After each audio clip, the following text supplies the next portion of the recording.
అందరికీ నమస్కారం. నేను మీ సింగర్ ప్రవస్తి. సో నేను ఇప్పుడు ఈ వీడియో చేయడానికి కారణం పాడతీగ సిల్వర్ జూబ్లీ సిరీస్ లో జరిగిన ఇంజస్టిస్ అంతా ఎక్స్పోజ్ చేద్దామని. మీ అందరికీ తెలుసు నేను దానిలో పార్టిసిపేట్ చేశానని. సో అక్కడ ఏదైతే జరిగిందో అదంతా నేను ఇక్కడ క్లియర్ గా చెప్తాను వీడియోలో. స్టోరీస్ పెట్టాను, చాలా మంది థౌజండ్స్ ఆఫ్ రిప్లైస్ వచ్చాయి స్టోరీకి ఏం జరిగింది అని. సో దీనిలో అంతా నేను క్లియర్ గా ఎక్స్ప్లెయిన్ చేస్తాను. మిస్ అవ్వకుండా లాస్ట్ వరకు ఈ వీడియోని చూడండి. సో ఈ వీడియో చేద్దాం అనుకునే ముందు చాలా మంది ఆపడానికి వచ్చారు నన్ను ఈ ఫీల్డ్, మ్యూజిక్ ఫీల్డ్ నుంచి. బికాజ్ నీ కెరియర్ ఎఫెక్ట్ అవుతుంది, నీకు మంచి ఫ్యూచర్ ఉంది, ఎందుకు పాడు చేసుకుంటావు అని చాలా మంది ఆపడానికి ట్రై చేశారు. కానీ నేను ఇంకా డిసైడ్ అయ్యాను నాకు మ్యూజిక్ ఫీల్డ్ కి సంబంధం ఉండదు అని. బికాజ్ ఇంత ఇంజస్టిస్ జరిగేటప్పుడు నాకు ఉండాలని లేదు. పాడతీగ రియాలిటీ షోస్ అనే కాదు, దాని బయట కూడా చాలా జరుగుతున్నాయి. I make a different video for that. కానీ ఈ వీడియో మాత్రం ఓన్లీ ఫర్ పాడతీగ. సో నేను డిసైడ్ అయింది అందుకే. చాలా ఇంజస్టిస్ జరుగుతుంది అండ్ ఎవరు కూడా nobody should suffer all that. అందుకే నేను ఈ వీడియో చేస్తున్నాను. ఆల్సో చాలా మంది అడిగారు అసలు ఈ సీజన్ కి ఎందుకు వెళ్ళావు, అసలు మళ్ళీ ఎందుకు వెళ్ళావు పాడతీగకి, సూపర్ సింగర్ లో విన్నర్ అయ్యావు కదా అని చాలా మంది పెట్టారు. ద రీజన్ ఇస్ యాక్చువల్లీ నేను 2017 లో ఎస్పీబీ సార్ ఉన్నప్పుడు పాడాను. చాలా చాలా బాగా జరిగింది ఆ సీజన్. అసలు ఎలాంటి ట్రామాటిక్ ఎక్స్పీరియన్స్ అవ్వలేదు, చాలా హ్యాపీగా సాగిపోయిన సీజన్ అంతా కూడా. అప్పుడు డైరెక్టర్ శాస్త్రి అంకుల్ ఉండేవాళ్ళు అండ్ ప్రొడక్షన్ హౌస్ కూడా డిఫరెంట్ ఉండేది అప్పట్లో, ఇప్పుడున్న ప్రొడక్షన్ కాదు. సో అది చాలా పీస్ఫుల్ గా చాలా బాగా జరిగింది ఫైనల్స్ వరకు కూడా. అండ్ నాకైతే చాలా ఐవ్ లెర్న్ సో మచ్ ఆ సీజన్ లో, చాలా బాగుండింది. సో అదే ఎక్స్పెక్టేషన్ తో ఈ సీజన్ కి వచ్చాను. ఆల్సో ఎక్స్పోజర్ వస్తుంది కదా అని. సూపర్ సింగర్ విన్నాక నాకు అంత ఆపర్చునిటీస్ ఏం రాలేదు. సో దీనిలో చేస్తే వస్తుంది కదా, ఎక్స్పోజర్ ఉంటుంది కదా అని ఒక థాట్ తో వచ్చాను. అండ్ దానిలో తప్పేం లేదు కదా. సో ఆ ఒక్క థాట్ తోనే నేను ఈ సీజన్ కి వచ్చాను. కానీ అంతా ఆపోజిట్ జరిగింది. సో మొన్న థర్డ్ స్కెడ్యూల్ షూట్ అయింది. టాప్ 12 లో నన్ను ఎలిమినేట్ చేశారు. యాక్చువల్లీ ఫస్ట్ స్కెడ్యూల్ నుంచి కూడా చాలా జరిగాయి. అప్పుడే నేను క్విట్ అవుదాం అనుకున్నాను, బట్ కాంట్రాక్ట్ సైన్ చేశాను. So I had no option. మీరు అనుకోవచ్చు ఎలిమినేట్ అయింది కాబట్టి ఇదంతా ఇప్పుడు కోపంతో చెప్తుందేమో అని. కానీ కాదు, ఉన్నప్పుడు నేను చెప్పలేను. కానీ ఎలిమినేట్ చేశాక నాకు ఆ ధైర్యం వచ్చింది అంతా చెప్పడానికి. సో జడ్జెస్ గురించి కానీ అక్కడ ఆ ప్రొడక్షన్ వాళ్ళు ఎలా ట్రీట్ చేశారని కానీ నేను అంతా దీనిలో బయట పెడతాను. సో నేను ఒక గుడ్ థింగ్ తో స్టార్ట్ చేస్తాను. పాడతీగలో ఒక good thing, orchestra Krishna uncle వాళ్ళు ఆ సీజన్ లో ఎవరైతే ఉన్నారో వాళ్ళే ఈ సీజన్ లో కూడా ఉన్నారు. వాళ్ళు మాత్రం చాలా సపోర్ట్ చేశారు, అందరితో ఒకేలా ఉంటారు. అండ్ మెంటర్ శ్రీనివాస్ సార్, ఆయన కూడా నన్ను ఎప్పుడు కూడా you are the most talented అని మొన్న కూడా నాతో వచ్చి చెప్పారు. సో వీళ్ళిద్దరికి మాత్రం I'm very very thankful. They are my favourite people. So this is the only good thing పాడతీగ ఈ సీజన్ లో. సో ఫస్ట్ నేను జడ్జెస్ దగ్గర నుంచి స్టార్ట్ చేస్తాను. ఫస్ట్ సునీత గారు. Of course she is very beautiful. మీరు అంతే కైండ్ అని కూడా అనుకుంటారు, బట్ బ్యూటీకి కైండ్నెస్ కి ఎప్పుడు కూడా లింక్ ఉండదు. సో ఓకే, మీరు అబ్జర్వ్ చేయండి ఫస్ట్ ఎపిసోడ్ నుంచి కూడా ప్రతిసారి నేను స్టేజ్ మీదకి వచ్చిన ప్రతిసారి వాడు ఒక ఫేస్ ఇస్తారు. అది ఎవ్వరికి పెట్టరు ఆ ఫేస్, బట్ ఓన్లీ నాకు ఆ డిస్గస్టెడ్ లుక్ పెడతారు ఫేస్ మీద. ఇది యాక్చువల్లీ చాలా మంది వెల్ విషర్స్, నా ఫ్యాన్ పేజెస్ అందరూ కూడా నన్ను అడిగారు.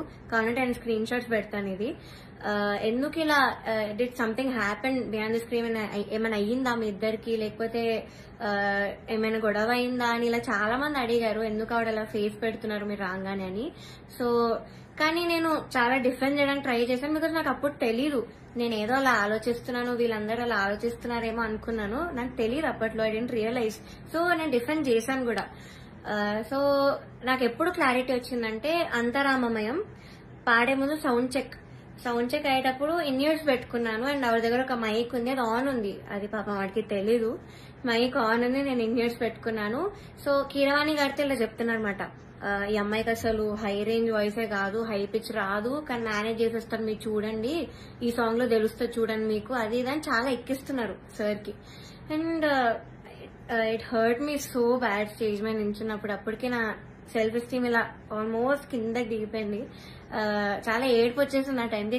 కంట్రోల్ చేసుకొని లేదు, I have to do this అని నేను అంతరామమయం పాడాను. అండ్ ఆ పాటకు వచ్చిన అప్రిసియేషన్ నాకు ఇంకే పాటకు రాలేదు అప్పటి వరకు. సో అంతరామమయంకి బయట ఎవరు కలిసినా కూడా అందరు చెప్పారు నాకు వాయిస్ చాలా బాగా వచ్చింది ఆ పాటలో అని, కానీ చాలా బాగుంది ఆ పాట అని. అది యాక్చువల్లీ చాలా సాంగ్స్ ఇచ్చాం, రాముడు రావునికి చాలా ఇచ్చాము. నేను ఏది ఇచ్చినా వద్దు వద్దు వద్దు అంటే ఇంకా లాస్ట్ ఆప్షన్ గా మేల్ సాంగ్ ఇచ్చాను, అంతరామమయం. సో అదే సెలెక్ట్ చేశారు and I tried my best. Male song అయినా కూడా I gave my best. And of course నాకు ప్రతి సాంగ్ కి ఆవిడ దగ్గర నుంచి నెగటివ్ కామెంట్స్ వచ్చాయి. అది మీరు నమ్ముతారు, జడ్జెస్ ఏదంటే అదే నిజం అనుకుని మీరు అఫ్ కోర్స్ నమ్ముతారు, ఓకే. బట్ అదర్ కంటెస్టెంట్స్ పాడేటప్పుడు I even give their names. ఇద్దరు, శ్రీధృతి అండ్ గాయత్రి అక్క, వీళ్ళిద్దరు పాడేటప్పుడు పిచ్చింగ్, ఎస్పెషలీ ధృతికి చాలా పిచ్చింగ్ ఇష్యూస్ వచ్చేటప్పుడు అయితే ఆవిడ ఇలా సైగలు చేసేవాళ్ళు, షార్ప్ అయితే ఇలా చెప్పేవాళ్ళు. అది మేము అందరం చూసాము. గాయత్రి అక్క కూడా షార్ప్ అయితే ఇలా కింద ఫ్లాట్ బాడ్ అని చెప్పేవాళ్ళు. మొన్న కూడా అయింది అది. సో అంటే నాకు తప్పు లేకపోయినా మీరు అక్కడ కామెంట్స్ లో చెప్తున్నారు, వీళ్ళు చేశాక కూడా మీరు అక్కడ చెప్పకుండా సైగలు చేస్తున్నారు. సో అక్కడ నాకు నా మీద ఎందుకో గ్రడ్జ్ పెట్టుకున్నారని కూడా అర్థమైంది. Chandrabose garu, we all know he's a lyricist. So ఆయన రెస్పాన్సిబిలిటీ, లిరిక్స్ తప్పులుంటే ఆయన చెప్పాలి. సో నన్ను ఫస్ట్ 2 ఎపిసోడ్స్ బాగా మెచ్చుకున్నారు. ఇలాగా ప్రతి నోట్ గాని భావం గాని అసలు వదలకుండా పాడుతామని కూడా చెప్పారు నాకు. అయితే రాముడు రౌండ్ లో వీళ్ళందరు ట్రూ కలర్స్ అన్ని బయటపడ్డాయి. ఫస్ట్ సునీత గారు నేను చెప్పినట్టు మైక్ లో మాట్లాడేశారు, ఇన్యూర్స్ ఉన్నాయని నాకు తెలియక. అండ్ చంద్రబోస్ గారు పాపం లిరిక్స్ లో నాకు ఒక్క మిస్టేక్ కూడా నేను ఛాన్స్ ఇవ్వలేదు అని చెప్పడానికి. సో దానిలో చెప్పలేక ఆదృత లేదు అని ఒక కామెంట్ ఇచ్చారు. అది ఇంకేం చేయాలి, మేల్ సాంగ్ సేమ్ ఇంపాక్ట్ ఒక ఫీమేల్ వాయిస్ నుంచి మీరు ఎక్స్పెక్ట్ చేయలేరు. So Antharamamayam is a male song. So ఇంకా లిరిక్స్ లో చెప్పలేక ఎందుకు ఇంకా క్రియేట్ చేసుకొని చెప్పడం నాకు అర్థం కాలేదు. అదే రౌండ్ లో ఒక అమ్మాయి లిరిక్స్ మర్చిపోయింది రాముడి పాటలో, అది మాత్రం ఆయన మెన్షన్ చెయ్యలేదు. Being a lyricist and responsibility ఉంది కూడా ఆయన చెప్పలేదు. ఆ రౌండ్ లో లిరిక్స్ మర్చిపోయింది, చెప్పలేదు. ఇంకా మమ్మల్ని ఏడ్పించేసావు అది ఇదని చెప్పింది. చాలా మంది చేతిలో రాసుకొని వచ్చారు, అది కూడా ఆయన చెప్పలేదు, అది కూడా కౌంట్ చేయలేదు. కానీ నాకు మాత్రం లేని నెగిటివ్ పాయింట్స్ అన్ని, ఆయనకు అవసరం లేని నెగిటివ్ పాయింట్స్ అన్ని కూడా చెప్పారు. లిరిక్స్ లో మాత్రం నేను ఇప్పటివరకు ఆయనకు ఒక్క ఛాన్స్ కూడా ఇవ్వలేదు సాంగ్స్ లో. I never made a mistake lyrics point of view అయితే అస్సలు చేయలేదు. మీరే చూడండి, మీకే అర్థమవుతుంది. సో ఇది కూడా మీకు న్యాయం అనిపిస్తుందా? కీరవాణి సార్ గురించి మాట్లాడదాం. అఫ్ కోర్స్ నాకు చాలా హేట్ వస్తుంది దీనికి మాత్రం, and I'm ready for it because I don't care. Personally నాకైతే నెగటివ్ కామెంట్స్ రాలేదు ఆయన దగ్గర నుంచి. బట్ సెట్ లో ఎలా మాట్లాడతారు, అసలు ఏం చెప్తారు అనేది నేను ఇక్కడ చెప్తాను. పాయింట్ నెంబర్ 1, మెలడీస్ పాడిన వాళ్ళకి మాత్రం వాళ్ళు ఎలా పాడినా కూడా నేను ఆటోమేటిక్ గా మంచి స్కోర్ తీస్తాను అని ఆయన నోట్తో ఆయనే చెప్పారు. So he's very bias towards melody songs and his compositions. ఎలా పాడినా కూడా మార్క్స్ వేసేస్తారు. అయినే కాదు, అక్కడ ఉన్న సునీత గారు, చంద్రబోస్ సార్ కూడా, వీళ్ళందరూ కూడా అంతే. వాళ్ళ సాంగ్స్ పాడితే మాత్రం స్కోర్స్ ఆటోమేటిక్ గా మంచిగా వచ్చేసాయి. సో ఇది point number 1. Point number 2 is very very hurtful to me personally because నేను ఎలిమినేట్ అయ్యే ఎపిసోడ్ లోనే ఏదో విషయంలో నన్ను చూస్తూ చెప్పారు ఇది కూడా. సో ద థింగ్ ఇస్, నేను మీ అందరికీ తెలుసు సూపర్ సింగర్ లో నా ఫైనాన్షియల్ సిచ్యువేషన్ గురించి నేను అంతా బయట పెట్టాను. సో దానివల్ల నేను కొన్ని వెడ్డింగ్ షోస్ అలాంటివి చేయాల్సి వచ్చింది. సో ఈ పాయింట్ మీద సార్ మాట్లాడారు.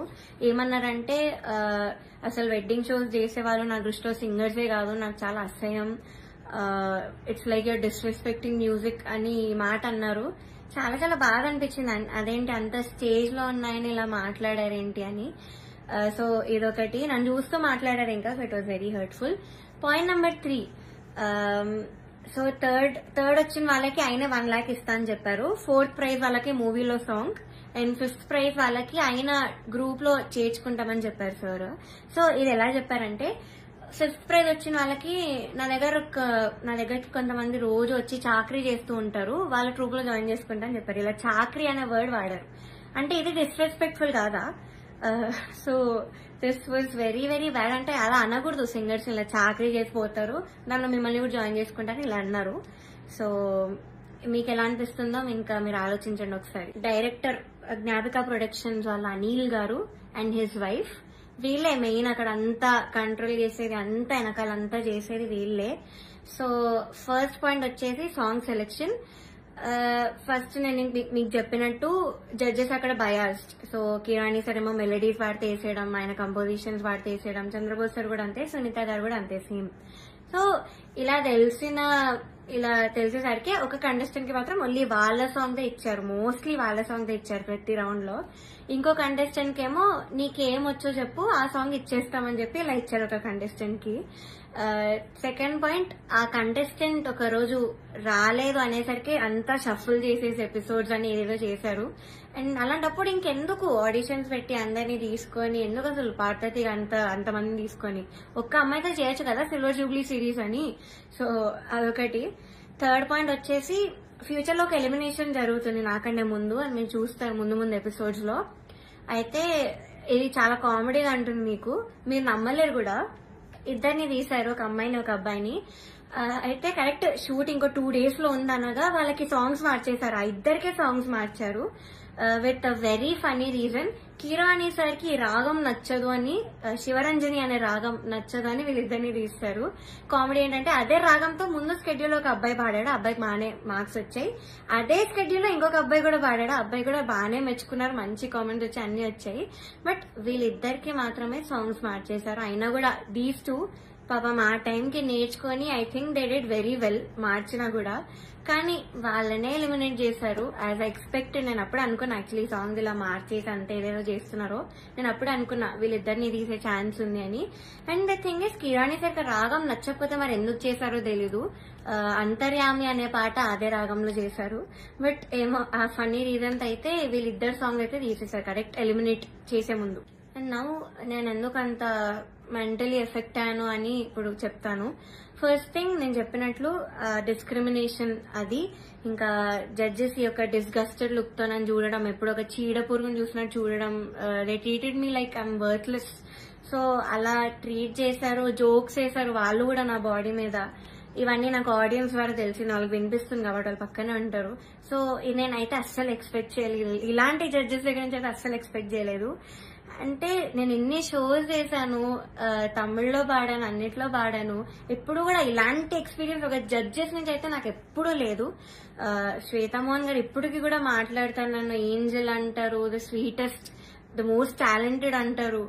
అలాంటిది ఇక్కడ వీళ్ళే నన్ను ఇలా ట్రీట్ చేస్తున్నారు, ఇలాంటి మాటలు అంటున్నారని చాలా చాలా బాగా అనిపించింది. అండ్ సెకండ్ థింగ్, ప్రొడక్షన్ వాళ్ళు ఎస్పెషల్లీ అవుట్ఫిట్స్ విషయంలో మమ్మల్ని బొడ్డు కిందకి కట్టుకో, సారీస్ ఇచ్చి కిందకి కట్టుకో, ఇలా ఎక్స్పోజింగ్ చేయన్న వేలో చెప్పారు. చాలాసార్లు తిప్పేవాళ్ళు నన్ను ఎస్పెషల్లీ కరెక్ట్ పాడే ముందు. అంటే ఎగ్జాస్ట్ అయిపోయేదాన్ని ఆ టైంకి, అయినా కూడా ఐ గేవ్ మై బెస్ట్, అది వేరే విషయం. అండ్ ఇలా బాడీ షేమింగ్, ఆ కాస్ట్యూమ్ డిజైన్ అయితే నా ఫేస్ మీద అన్నాడు, ఇలాంటి బాడీకి నేను ఇంకేం ఇవ్వగలను అన్న మాట అన్నాడు.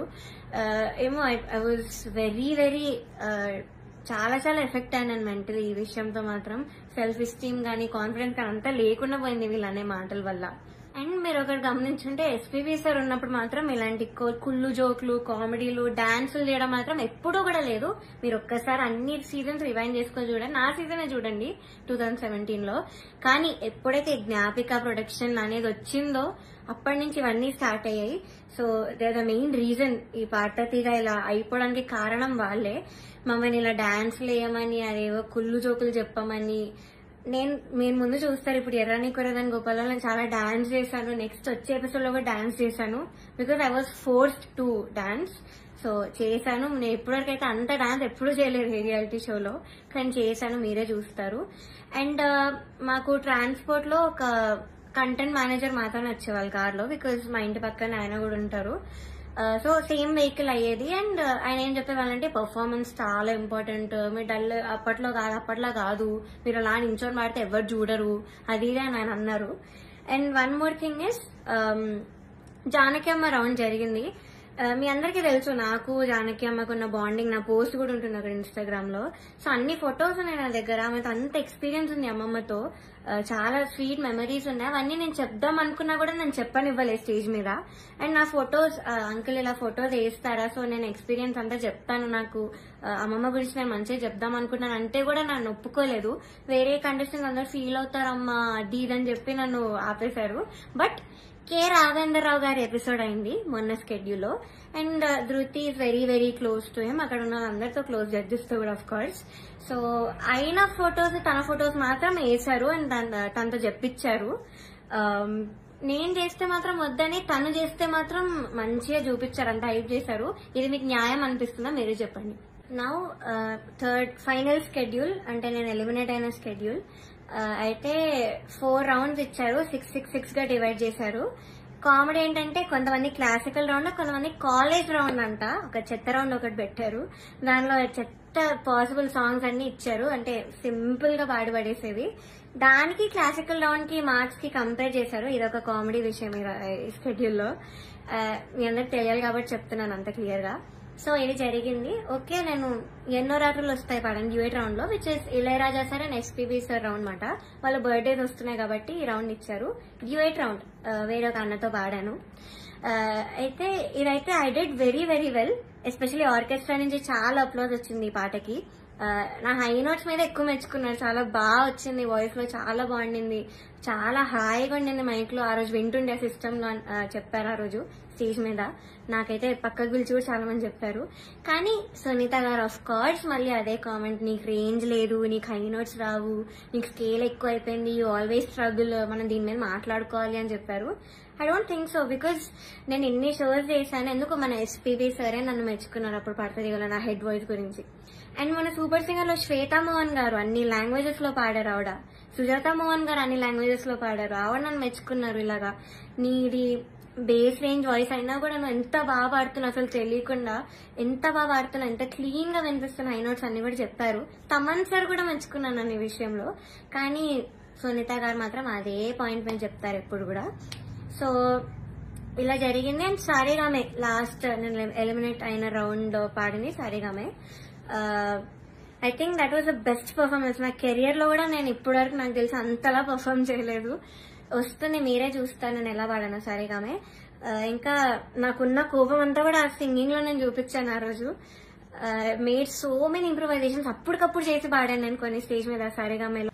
అండ్ ఆ రోజు టాప్ 1 వచ్చిన అమ్మాయి, ఆ అమ్మాయి చంద్రబోస్ గారి పాట పాడింది ఆ కాలేజ్ రౌండ్ లో.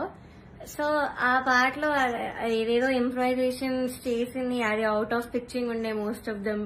అది లాస్ట్ లో లిరిక్స్ మర్చిపోయి నానా అని పాడింది. అది ఆయన కామెంట్స్ లో చెప్పకుండా అంతా అయిపోయాక అందరు క్లాప్స్ కొడుతుంటే పక్కన అనిల్ సార్ తో లిరిక్స్ మర్చిపోయింది అని అన్నాడు. నేను విన్నా, నేను అక్కడ అన్నా. అంటే బయటకు చెప్తున్నారు కాబట్టి, కానీ కామెంట్స్ లో చెప్పట్లేదు, ఆ మార్క్స్ లో కూడా ఆయన చూపించట్లేదు. How great is that. ఇంకొక అబ్బాయి అయితే లిరిక్స్ మార్చేసి ఏదేదో పాడాడు, కామెడీ పాట చేస్తారు. అది కిరాణి సార్ పాటే, అది కూడా అది లిరిక్స్ మార్చేసి ఏదో కామెడీ లిరిక్స్ యాడ్ చేసి పాడేశాడు ఎమోషనల్ సాంగ్. అయినా ఆయన స్టేజ్ మీదకి వచ్చేసి ఆ పాట కోరస్ పాడేసి, ఆయన పాట అంటే అంత ఎక్సైట్మెంట్ వచ్చేస్తుంది ఆయనకి. సో ఆటోమేటిక్ గా స్కోర్స్ కూడా అలానే పడిపోతాయి సేమ్ ఎక్సైట్మెంట్ తో.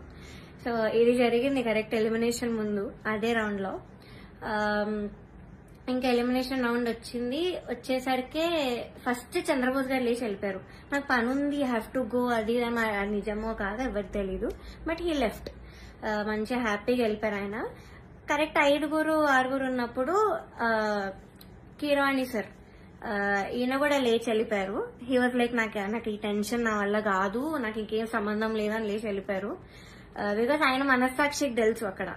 సో లేచి వెళ్ళిపోయారు. కానీ సునీత గారు మాత్రం అఫ్ కోర్స్ నా మీద అంత గ్రడ్జ్ ఉన్నప్పుడు నేను ఎలిమినేట్ అవ్వడం చూడాలి కదా. సో ఆవిడ మాత్రం అలానే కూర్చున్నారు, ఎంత ఒక ఈవిల్ స్మైల్ తో ఫేస్ మీద. I still remember that face, నా మైండ్ లో తిరుగుతుంది అది. నేను మాత్రం ఏడుపు కంట్రోల్ చేసుకుంటున్నా. కంట్రోలింగ్ లేదు, ఐ షుడెంట్ క్రై. నన్ను ఇంత టార్చర్ పెట్టారు, నేను ధైర్యంగా బయట పెట్టాలి, దానికి నేను ఏడవకూడదు, నేను మంచిగా ఎలిమినేట్ అవ్వాలి హ్యాపీగా అనుకున్నాను. సో నేను మాత్రం మంచి స్మైల్ పెట్టుకొని నించున్నా. అయితే లాస్ట్ ముగ్గురు ఉన్నాం లాస్ట్ కి. ఒకరు సేవ్ అయ్యారు, నేను ఇంకా ఇంకొక అన్న ఎలిమినేట్ అయిపోయాము, ఇద్దరం ఎలిమినేట్ అయ్యాము. అయ్యాక నాకు కొంచెం ఐ వాట్ ఎమోషనల్ గా అయినా కంట్రోల్ చేసుకుని వెంటనే ఐ గేవ్ అ స్మైల్. అయితే my mother she saw all of these కదా. సో ముందు నుంచి తట్టుకుంటూ వస్తున్నాం, ఇంకా తన వల్ల కాలేదు. సో మా మదర్ స్టేజ్ మీదకి వచ్చి నన్ను తీసుకెళ్లిపోవడానికి ట్రై చేశారు అక్కడి నుంచి. ఆ ట్రాఫీ ఇవేం తీసుకోవద్దు, వెళ్ళిపోదామని. సో అదే ఎమోషనల్ మైండ్ సెట్ తో సునీత గారి దగ్గరికి వెళ్ళి ఎందుకు ఇంత అన్యాయం చేశారు అని ఇలానే అనింది మా మదర్. బట్ సునీత గారు ఆవిడ రిప్లై మాత్రం, నువ్వు వెళ్ళి ఇక్కడ ముందు ఇక్కడి నుంచి దయచేయి అనింది. ముందు ఇక్కడి నుంచి బయటకు వెళ్ళిపో అన్న వేలో ఆవిడ మాట్లాడారు. ఇలానే నువ్వు అన్నారు, which was very very cheap. అసలు ఎవరు ఎక్స్పెక్ట్ చేయరు అలాంటి జడ్జ్ నుంచి ఇలా మాటలు వస్తాయని. నేను కూడా ఎలిమినేట్ అయిన షోస్ కూడా ఉన్నాయి. నేను తమిళ్లో పాడి ఎలిమినేట్ అయ్యాను టాప్ 5 లో, హాఫ్ మార్క్ లో ఎలిమినేట్ అయ్యాది కూడా. అప్పుడు మేమేమి ఇలా ఎమోషనల్ అయిపోయి ఏం చేయలేదు, బికాస్ ఆ జడ్జెస్ అంత బాగా మాట్లాడారు కాబట్టి మాతో. చిత్రామ్మ ఎంత బాగా మాట్లాడతారు, ఇప్పుడు కూడా ఎంత బాగా ట్రీట్ చేస్తారు. ఆవిడ కాల్ చేసి కూడా మాట్లాడాను నేను ఎలిమినేట్ అయ్యాక. మమ్మీతో మాట్లాడారు, మనో సార్ కాల్ చేశారు, మాల్గుడి సుబ్బమ్మ మాట్లాడారు. అలా మాట్లాడతారు కానీ నువ్వు ఇక్కడి నుంచి వెళ్ళిపో, దయచేయి ఇక్కడి నుంచి దయచేయి అని అలా చెప్పారు ఆవిడ. అలాంటి వాళ్ళని మీరు ఇక్కడ ఎంత హైప్ చేసి పైన పెడతారో ఐ డోంట్ అండర్స్టాండ్ వై. ఇప్పటికైనా మీకు అర్థం కావాలి వాళ్ళ గురించి. కానీ ఎందుకో మీ మైండ్ సెట్ కి ఎక్కదు. నాకు డౌటే, నేను చెప్పేది కూడా మీకు ఎక్కుతుందో లేదో. కానీ నేనైతే అంత ధైర్యంగా బయట పెట్టాను, బికాజ్ నేను ఈ కెరియర్ వదిలేద్దామని డెసిజన్కి వచ్చాక నేను ఇవన్నీ బయట పెడుతున్నాను. బికాజ్ నాకు ఇంకా రావు ఆపర్చునిటీస్, ఎందుకంటే పెద్ద పెద్ద నేమ్స్ తీసుకున్నాను, వీళ్ళందరూ మీద చెప్పాను కాబట్టి నాకు ఇంకా ఉండదు. ఈ మ్యూజిక్ లో నాకు ఇంకా ఎలాంటి ఛాన్స్ అనేది రాదు. నేను అది డిసైడ్ అయ్యే ఇవన్నీ పెట్టాను. ఈ వీడియో చేయడానికి మెయిన్ రీజన్ వచ్చేసి మీరు ఇదంతా చూసి ఇప్పటికైనా రియలైజ్ అయ్యి ఇలాంటి ఫ్రాడ్ షోస్ అన్ని కూడా చూడడం మానేసి, ఆ స్పాన్సర్స్ కూడా స్పాన్సర్ చేయడం మానేసి బ్యాన్ చేస్తారని ఒక హోప్ తో నేను చేశాను ఈ వీడియో. అండ్ నాలా చాలా మంది సఫర్ అయిన వాళ్ళు ఉన్నారు, కానీ ధైర్యం లేక కెరియర్ గురించి ఆలోచించి చాలా మంది మాట్లాడకుండా ఆగిపోయారు. నేను మాత్రం కెరియర్ వదిలేస్తున్నాను కాబట్టి ఇదంతా చెప్తున్నాను కెమెరా ముందు ధైర్యంగా. సో జడ్జెస్, మీరు ఆ సీట్ లో కూర్చున్నప్పుడు మీకు ఒక రెస్పాన్సిబిలిటీ ఉంది, జస్టిస్ చేసే ఒక రెస్పాన్సిబిలిటీ. కానీ మీరు అది చేయకుండా మీ ఇష్టం వచ్చిన వాళ్ళని తెచ్చి మా అమ్మాయివే నువ్వు, నేను బుడతల బ్యాచ్ నుంచి నువ్వు అప్పటి నుంచి చూస్తున్నాను అది ఇది అని చెప్పి ఇవన్నీ చేసి మీరు సరస్వతి అమ్మవారిని అవమానం చేస్తున్నట్టు, మీరు షేమ్ చేస్తున్నట్టు, ఇన్సల్ట్ చేస్తున్నట్టు సరస్వతీదేవిని. సో మీరు ఇలా చేసే పని అయితే ప్లీజ్ డోంట్ సీట్ లో కూర్చోకండి. ఇంకా చిత్రమ్మ, ఎస్పీ శైలజమ్మ, మనో గారు వీళ్ళు ఉంటే ఎంత బాగుంటుంది ఆ ప్లేస్ లో, ఎంత బాగుంటుంది ఆ జడ్జ్మెంట్. సో అది మాత్రం చేయకండి, because what all you doing is injustice. మాలాంటి లైఫ్ తో ఆడుకుంటున్నారు. ఇలా మాకేం పవర్ లేదు, మనీ లేదు, we can buy anybody, bribes ఇచ్చి గిఫ్ట్స్ ఇచ్చి మేము అవేం చెయ్యలేము. నాకు అందుకే ఆపర్చునిటీస్ కూడా రాలేదు, వచ్చినవి కూడా ఇలాంటి కొన్ని క్యారెక్టర్స్ మధ్యలో వచ్చి లాగేసుకున్నారు అన్ని ఆపర్చునిటీస్. సో దయచేసి ఇలా ఒక లైఫ్ తో ఆడుకోకండి. మీకు అంత ఇంజస్టిస్ చేయాలంటే అలా కూర్చోకండి, అసలు జడ్జెస్ సీట్ లోనే కూర్చోకండి. వాళ్ళు వేరే వాళ్ళని పెట్టుకుంటారు, ఇలా చిత్రామ్మ ఇలాంటి వాళ్ళని ఏదో ఒకటి చేసి పెట్టుకుంటారు. That is the right thing to do. So ఇప్పుడు నేను పెద్ద పెద్ద పేర్లను పాయింట్అవుట్ చేశాను, అంతా ఎక్స్పోజ్ చేశాను, ప్రొడక్షన్ ఎక్స్పోజ్ చేశాను. So I know I'm in danger. Audience కి ఏం తెలియాలంటే, నాకు ఏమైనా అయినా, మా ఫ్యామిలీకి ఏమైనా అయినా, లేకపోతే మేము ఏమైనా చేసుకున్నా, సునీత గారు, Chandrabose garu, Keeravani garu, Gnapika productions Anil sir is responsible for all of this.